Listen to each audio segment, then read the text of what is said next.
Jessie Bates does not want to play on the franchise tag, and he said it before, but now he's saying he won't come to OTAs or training camp without a deal.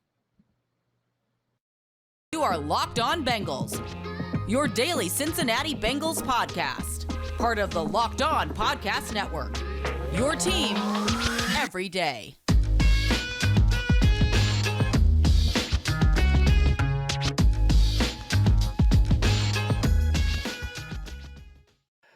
What up, Bengals fans, and welcome to another episode of the Locked On Bengals podcast. I'm your host, Jake Liscow. He's your host, James Rapien. We're part of the Locked On Podcast Network, your team every day, free and available everywhere you get your podcasts and on YouTube. You hit the subscribe button, you hit the follow button. You won't miss an episode. You'll get updated as soon as we upload every day, especially if you hit the notify button on YouTube. All the likes and comments we appreciate and read when we can. Sometimes we get some gems, and that might be a future segment on the show. But today, James, our focus needs to be on Jessie Bates. Tyler Dragon, who many of you may remember from his days at the Cincinnati Enquirer covering the Bengals, reporting for USA Today that Jessie Bates does not intend to participate in OTAs, which is not surprising, but also doesn't intend to attend training camp or play on the franchise tag. And James, to me, this is a bit surprising, this revelation. Now, this could just be a negotiating play. This could be a means to pressure the Bengals before push comes to shove to say, hey, look, if you don't do this, I'm not going to come to camp and I'm going to go public with it.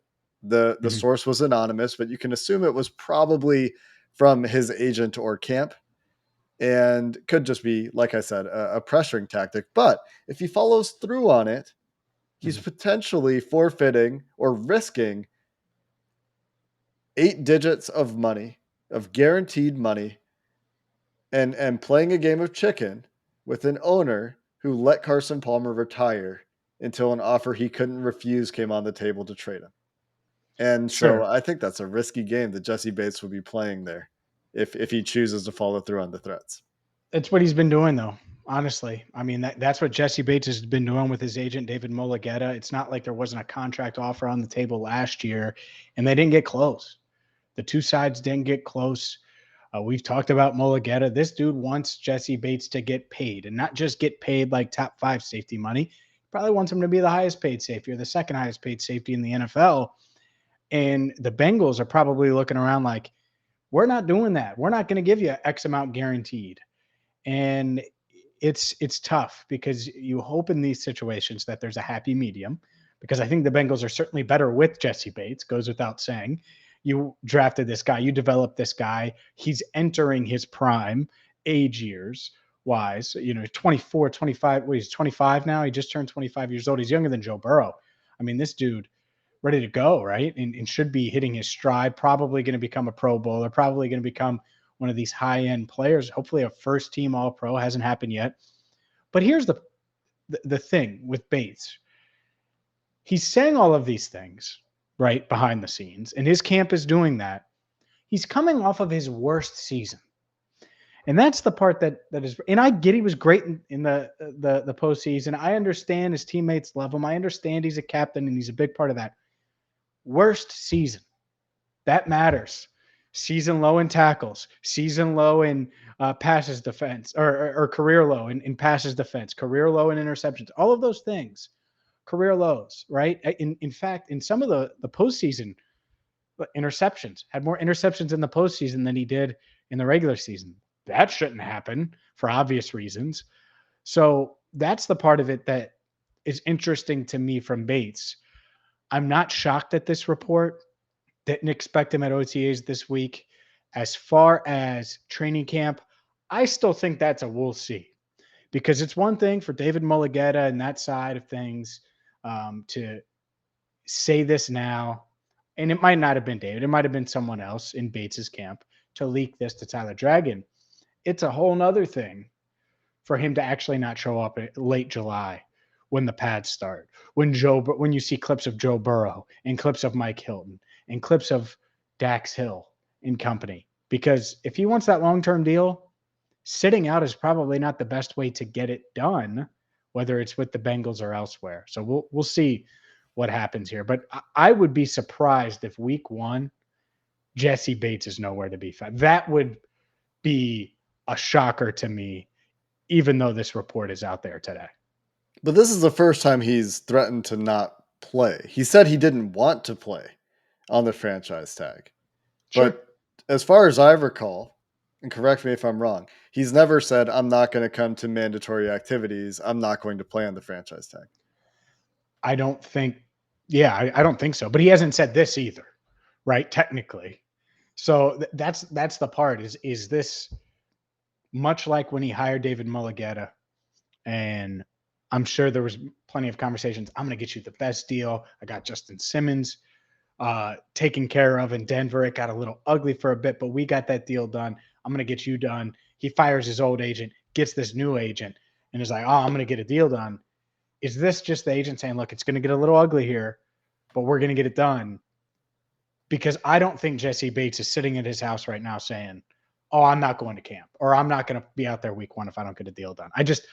I don't think that's in his makeup. You understand, like, that's so hard for these guys to do, especially when, and you mentioned it, it's almost $13 million that he's risking and could potentially lose in the heart of his prime.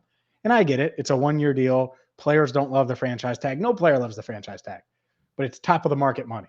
It is just for 1 year. You're going to really pass that up, risk that? I would be surprised if Jessie doesn't blink at some point. And I think the Bengals, and we can get into the Bengals in a bit, I would be surprised if they just gave in to Bates' threats here. Yeah, and I think the thing for Bates in a franchise tag, he was a second-round pick.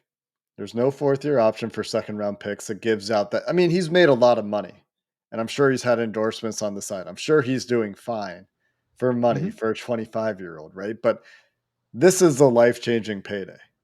And so, yes, I understand that you want that long-term security. You want a little more guaranteed money than $12 million. Well, in this case, a lot more than $12 million, right? But say it's $35 million versus 12. That's a lot more money. That's 3 times as much money, or 13 to 39 or whatever it is. But turning down the franchise tag year, which I think I agree would be surprising, because it's just a lot of money to leave on the table for a 25-year-old who's, again, making life-changing money. There's always a risk that you go back and you, I guess he thinks he would get a long-term deal even if he sits out a year. But there's a risk you get hurt and then you never get the money. And that's the challenging thing for a guy like Bates. And I, of course, want to see the guy get paid. But it is complicated and it is a business. And the franchise tag, well, probably needs a look in the next CBA, probably will get a look in the next CBA, at least does pay, as you mentioned, James, top of market money. And so we'll see. This does suggest that these parties will have to come back to the negotiating table and try to work something out. And that means the Bengals will have to figure out what they're willing to offer to try to get a deal done, or if they're content to let Jessie Bates stay true to his word. And if they believe him, do they try to trade him? So there are a lot of things to consider from the Bengals side. And you're right, James. Maybe we should talk about that in a little bit more depth coming up next. But first, a word from Built Bar, because look, it's almost like a damn Snickers commercial right now, but it's with a healthier option that tastes much better. And I'm talking about Built Bars, because Jessie Bates probably a little hangry right now. David Mulligetta, Katie Blackburn, the Bengals side as well. Both sides a little hangry. They need to get on that Built Bar plan. Don't you agree, Jake? I think they should get on the Built Bar plan, because it's the number one protein bar on the planet. And whether you're a professional athlete like Jessie Bates, a professional agent, or you work in an NFL front office, you're going to get hungry throughout the day. You're going to want to have a healthier option. Built Bar offers that. And right now they have birthday cake puffs. They just released.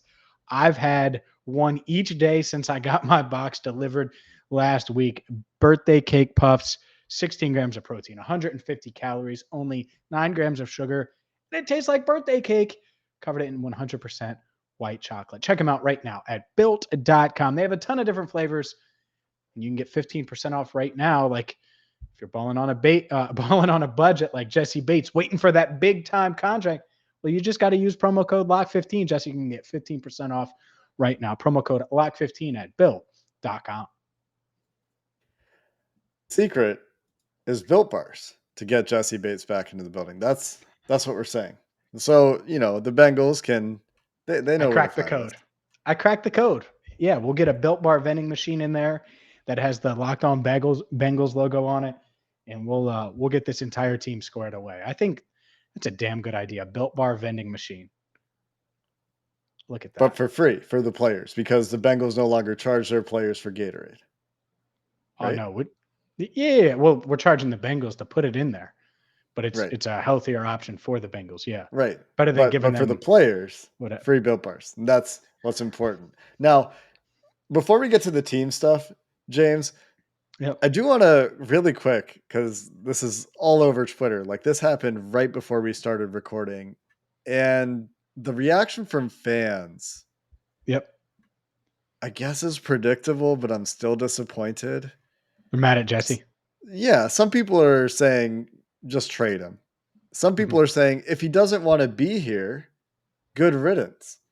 And that's the part I don't get. So I don't think that it's fair to say Jessie Bates doesn't want to be with his team, with his teammates at optional activities. He just wants a contract. And so you can nitpick over the contract for sure. And we've done that. We've talked about the agent and the history. But if you Google Jessie Bates right now, the other websites that have picked up the syndicated article from Tyler Dragon, the USA Today partners that have picked it up, the headline is not Jessie Bates isn't going to show up. The headline is Bates and the Bengals are far apart. And that's the other part of this. If they're still far apart, this isn't all Jessie Bates and Jessie Bates' agent's fault. This is somewhere in the middle of those things, probably some of it on the team, making the arguments that you made in our first segment, James, that he didn't have a great regular season, even though he was fantastic in the playoffs and made game-winning plays in the playoffs. And he's been up and down throughout his career. And you listen to the team last year, these are the things they said. But I just think, the folks that are saying get rid of him because he doesn't want to be here is not fair to Jessie Bates. If you're saying trade him because you don't think the deal's going to get done, that to me a more reasonable take. If you just believe that the Bengals are never going to pay the guaranteed money or never going to pay the contract Jessie Bates is looking for, and you think they can get a decent return, I think that's fine. But this idea of a discount or Jessie Bates is being selfish and all these things, like, I don't know. I've said this a lot of times, so I'm on a soapbox, but I don't side with the billionaire instead of the millionaire in any case. And so that's where I'm at on it. Sure. I'm not going to rip Jessie Bates because he wants to get paid. I also think that there are a lot of people that make professional decisions based on money instead of happiness. And so if Jesse's happy in Cincinnati, look around, because T. Higgins is better than you. Jamar Chase is better than you. Joe Burrow is better than you. The Bengals probably shouldn't have paid Joe Mixon, but he was a good soldier, and guess what? He got paid. And so going this route might not work. Going the disgruntled player route, especially when they just drafted a safety in the first round who would probably make you look better. But that's here for, that's a point for another day. No, it's not Jessie Bates' fault. We all do this, right? We all want to get paid more than we do, and we all negotiate, and we all are willing to go elsewhere. And I've done it. You've done it. We've all switched jobs and roles and stuff. And so anyone that rips Bates for that is a hypocrite. I actually know for a fact he does want to be in Cincinnati, point blank. So this idea that he doesn't want to be in Cincinnati, well, that's dumb. He does. But can they find common ground?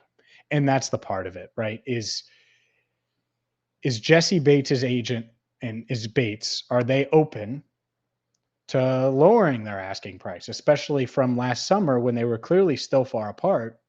And then he had the worst season of his career.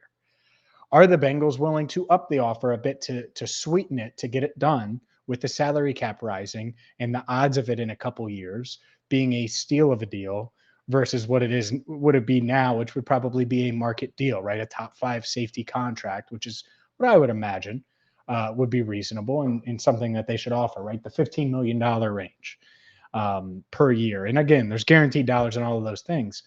And so that's the thing to me.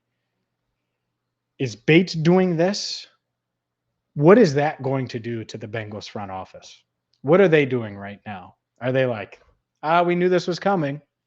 Or are they like, are you serious? You want to do this? You're going to act this way. Joe Mixon, his contract year, guess what? He was still at camp. He was nursing different things and dealing with headaches and stuff. And he was basically a hold in. He didn't say it like that. It wasn't like TJ Watt, but he wasn't really practicing hard. But he was a hold in, and he reported. Are things so ugly now that can't happen between both sides? Or can they come together? Can Bates be a hold in potentially? He doesn't need to practice a ton during camp. I'm not really worried about that, but I want him here. And so that's the part of it that I think is really interesting from the Bengals side. How will they take this report? Are they willing to go to the negotiating table right now? Or do you, and I don't think that this would actually happen, but do you slam the clipboard down in anger and just walk out and say, fine, well, we're moving on, and you're just frustrated. I don't think they react that way, but what is their reaction to this? And it may be as simple as a shrug. We've been here, done that. But the Bengals side of it is interesting because I'm sure they believe they offered Bates a fair deal last summer. And if Bates' asking price hasn't come down at all, well, do you think his stock is up after the 2022 season or 2021 season? The Bengals stock is up, but you look at it now, more guys need to get paid. I mean, it's tougher for the path, I think, on the Bengals side of things, especially with Bates coming off of his worst season. Yeah, he did have that great playoff run, though. And I think that matters. The first Super Bowl It run does. in It decades, does. I think that matters too. And I think that the other thing that's going to be interesting that the front office needs to consider is how does this affect the team and the culture of the team? We just talked to Mike Hilton last week. We asked him about Jessie Bates, and we heard DJ Reader talk about Jessie Bates. And both of those guys, they said they understand it's a business. They also said they're friends with Jessie Bates and they want to see him get paid. Mike Hilton's been stumping for a Jessie Bates extension since he came back on and said into the microphone, extend Jessie Bates after one of his press conferences last year. So he's long been a supporter. And we've talked a lot about the culture of this team. And I understand that the contract stuff doesn't necessarily directly tie in with the culture, right? But if he's not there, Joe Burrow talks to the media tomorrow as we record this because we're recording on Monday night. Joe Burrow is going to get asked, hey, what do you think about Jessie Bates threatening to not come to training camp? And the defensive players are going to get asked the same question. And they're going to tell the media one thing, but I'm sure they're thinking something a little bit different. They're going to be supporting their friend, and they're also going to have to get ready as a team for another season as they try to get back to a Super Bowl. And these guys think that Jessie's an important piece of that. So, the Bengals front office, I think, has a lot to navigate here as they consider the pros and cons of a few $1 million a year here, a few $1 million a year there, and how much they're willing to give up if the money is that disagreeable for them. And that's some challenging decision-making I think they have to make. For sure. But ultimately, since Joe Burrows came to Cincinnati, right? So he's drafted first overall pick 2020. What have the Bengals done? They've been aggressive in free agency that offseason, aggressive in free agency this past offseason, all 3 years. They've spent. And so the narrative that, and not that you're saying this, but that like T. Higgins, who came in the same draft class, or Logan Wilson, same draft class, or Joe Burrow, they're going to look at that and be like, oh, well, why didn't Jessie get paid? The Bengals have been damn near perfect in their who we're paying, who we're not. And there are exceptions. I'm not saying that. But since Burrow got here. And so you can't keep everybody. And that's how this seems to be pointing to me, is you're not going to be able to keep everyone. And damn it, Bates wants to get paid. And he's got a guy that's going to make sure he gets paid in his corner. And the Bengals Well, they have a trio that they're going to want to pay on offense, and they're going to have to, pay probably at least one linebacker on defense. It's a balancing act, and you knew some of these guys were going to get away, and it's just which ones. And Bates, I think there's a chance now, more so than there was even a month ago, that he does get away and that he doesn't sign a long-term deal here in Cincinnati. You want to continue this? Is there anything you want to add? I think we could talk about it a little bit more, but the veterans are back at camp too, so we'll hit on that as well. And I think that's what we can do to wrap up in just a minute. But first, a word from Rock Auto, because you want reliability with your automobile. You don't want to go out there sweating in the summer sun at Cincinnati. I know it's not summer yet, but it feels like summer in Cincinnati right now. You don't want to be sweating it as you turn that car on, right? Is it going to start? Is it going to not start? Are you going to get out and push it? Are you going to have to eat a Built Bar to give you the strength to do so? You want to stay on the road, and rockauto.com can keep you on the road for less. I've used them. You should too. Don't pay up to 30, 50, even 100% more for the same car parts that you're going to get at the big box store, at the dealership, when you can go to rockauto.com. They've been in the business for decades, and they're going to save you money with high-end quality auto parts for your car or truck, whether it's something as simple as a filter, wiper blades, anything like that, or maybe you need a fuel pump and it's something a little more serious, tie rod ends, whatever it is. If you're a do-it-yourselfer or just someone that wants to save a little money, you could go to rockauto.com and get a bunch of quality parts right now. So go there now, rockauto.com. See all the parts available for your car or truck, and be sure to write Locked On in their How Did You Hear About Us box so they know we sent you. Amazing selection, reliably low prices, all the parts your car will ever need. rockauto.com. James, I think the last angle on the Jessie Bates thing is the trade possibility. Mhm. Because they do have that chip. There are teams that could probably use his services if they wanted to go that route.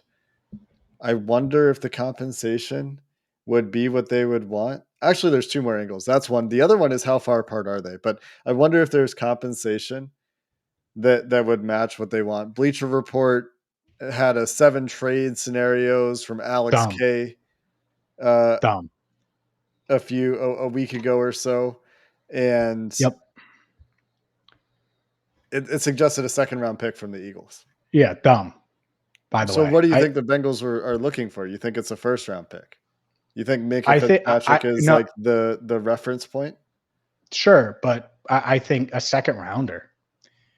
No, you're playing this year, Jesse. We can get a second rounder anytime.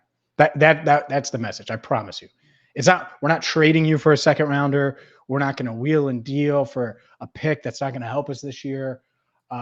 Look, we have one of the best rosters in the NFL and arguably the best quarterback in the NFL. And that's what they would say, of course. Come help us win a Super Bowl. And if you want to get paid next offseason, we'll figure it out. But that's it. I think that would be the message. I don't think they would blink. I think it would be very simple. If the second rounder, now, if you get into that first round territory, I think it changes things some, no doubt about it. But I would be shocked if they even did anything but slam the phone down or laugh if a team called and said, hey, we'll offer you our 2023 second round pick for Jessie Bates. I guess I'm thinking if push comes to shove and they're trying to just get some compensation, what would they be looking for? Because a second rounder, if it's early for a safety, is probably Early. What do you mean early? You early don't in the know, second though. round. But you don't know. Well, yeah, but you can, if it's the Texans, you can probably say that's going to be a top 10 in the second round pick. You got the idea. Sure. They would have to make an assessment, right? And so I wonder what their price tag would be. Probably immaterial. I don't think that a trade is terribly likely, but I didn't think that he would threaten to sit out the year either before today. I think the other thing is how far apart are they? We've speculated previously that looking at other safety deals that this particular agent has negotiated and some trends in free agency this offseason, that it could just be the guaranteed money being the issue for the Bengals and Jessie Bates, but it could be more than that. It could be that they're offering him 10 million instead of 14 million, and maybe 14 million is enough to get the deal done. I doubt they would come in lower than the franchise tag, but if they're truly not close, it makes you wonder where the acceptable number is. And I don't think we're ever going to know. We're going to keep speculating about this probably. If he's asking for 15, 16, 17 million, Oh, one of those the Bengals are never going to get to, and one of them maybe they would. And I wish we knew which one it well, was. we are going to know if a deal doesn't get done from Bates's camp. That'll come out. It'll be like, Yeah. because that's the next thing, right? Because Bates is becoming a little bit more of a villain now based on, and I haven't looked at social media, but I think most fans react that way, even though Yes. we haven't necessarily done that. So the next thing is, man, they only offered me 10 million per. And I'm not saying that's what they did, right? But you frame it in a way, and that could come out during camp, right? He doesn't show up for camp. Why didn't he show up from camp? And one of these national writers will have it, and that'll be it, right? Where it's very set. And so that would be my prediction. We hear from the agents on this stuff all the time. And we've heard all along that they're not close. Every time we've heard about like, are they close, quote unquote, it's been they're not close. And so that's coming very likely from one side. The report today, very likely coming from one side, and very likely a negotiating tactic. Because worst case, I guess, like he eventually can come back for week 1 to collect his guaranteed money. I guess July 15th is a deadline. So well, that's the deadline, but yeah, he could hold out and then just come back and skip camp altogether just because, and then show up for week 1. And then that puts the team, you want to talk about culture. I mean, that's the ultimate disruption, honestly, is doing that. And I don't know if he'll do that, but that's certainly one of those things that could throw a wrench into it. And man, if I'm the Bengals, here would be my strategy, Jake. If I'm the Bengals, and I don't know how much of this is allowed, not allowed, I would do it. I think it's allowed. You can call your player. I would try to talk to Jesse. Like, man, what do you want? And not like that, of course. Like, what the hell do you want? Like, we like you. You like it here. You want to win here. We want to win with you here. Let's get this done. Right? There's the story. I've referred to it a couple times on this podcast. TJ Watt just walks right up to, what was it, Kevin Colbert's office, or maybe it was one of the Rooney's offices last offseason when he was holding in for with the Steelers. And he's like, nope, deal done, because the agent was pushing for more. At some point, there's got to be a common ground here. Ultimately, that's how I feel, because I think Bates is a reasonable person. I also think his agent wants to get, like, he prides himself on just getting paid, man. You want to talk about the most money ever? Okay, well, it's like oil and water when you're talking about the way the Bengals structure things. And this agent that's gotten Deshaun Watson the most guaranteed money in NFL history, that a lot of owners across the league are like, oh my God, what did the Browns do? Right. So that's the part of it. Can you find common ground? And I'm not ripping the agent, I'm not ripping Mulligetta, because he's really good at what he does. But that's why I think there's probably a significant gap in between these two as of now. And just real quick on the trade thing. What did the Bengals want for AJ McCarron? Yeah. Not just a 3, a 2 and a 3. And part of that's interdivision and all that stuff. They knew AJ McCarron wasn't all that, right? They knew, even though people in Cincinnati said it factor. Well, doesn't matter. He wasn't all that. And so the fact that they asked for that, I would be shocked if a second got it done. I saw that article last week, and I'm not knocking the author or anything. I know the Bengals too well. I would be floored if that happens. And I'll eat my words if it does happen, if they traded him for a second round. Right. Well, before we get out of here, James, Joe Burrow was on Twitter as we wrap up the Jessie Bates conversation. Joe Burrow taking snap from Ted Karras. If you're watching on YouTube, we've got a very small version of the photo for you to take a gander at. These were tweeted out, of course, today, so you can see them there. Joe Burrow taking reps at practice, wearing his orange protected quarterback's jersey as they ramp up into phase 2 of the offseason program. And to me, James, the only thing that I really thought about when I saw these photos today was, boy, it sure is nice to see some good, wholesome Joe Burrow practicing, doing football activities action, not wearing a knee brace, as some other fans pointed out in replies to my quote tweet of the Bengals. And it's just Twitter's been a minefield lately, with fans talking trash to one another, and really a race to the bottom in many cases. And I get why that happens, but not super enjoyable for me. So this, by contrast, super enjoyable for me, and excited Mhm. for more of this the next few weeks as the Bengals go through their offseason program. No doubt about it. It's exciting. Excited to hear from Burrow. We'll have clips on Wednesday's show that'll drop Tuesday night from what Joe Burrow said. We'll react to that. We'll have more on Bates if we hear anything. So it's suddenly we went from no news to Bates watch, Burrow set to talk, and a little bit of football to talk about. I mean, look at that. Ted Karras in front of Joe Burrow. I like the look of that one. That's pretty good. I mean, that guy, he should have wore his Super Bowl rings, Ted Karras, on that right hand as he stepped to Joe Burrow, kind of foreshadowing. That'd be kind of cool, huh? We'll find out if Dax Hill can pick off Joe Burrow, as he's going to be thrust into the starting rotation, I imagine, where Jessie Bates would normally align. So Dax Hill, Ooh. foresight from the Bengals. Just in case things go south with these safeties, we better draft somebody or two or three, depending on what you think of Cam Taylor-Britt. He's a corner. And Don't do that. Don't do that. Don't feed look, it. I'm just saying they got versatile pieces. If they need them, they got Oh them. my God. These guys are going to get Dax Hill specifically more early first team reps than they otherwise would have for the next few weeks into training camp, if things go the way they're trending with Jessie Bates. So something to watch as well, of course. But the big headline, as you said, James, we hear from Joe Burrow tomorrow. So it'll be great to hear from the team's franchise quarterback for the first time in a press conference since after the Super Bowl. So we'll have all the updates from Joe Burrow's presser and any other notes we get from the Bengals offseason program coming your way tomorrow. Until then, Bengals fans, hoo day and have a good one.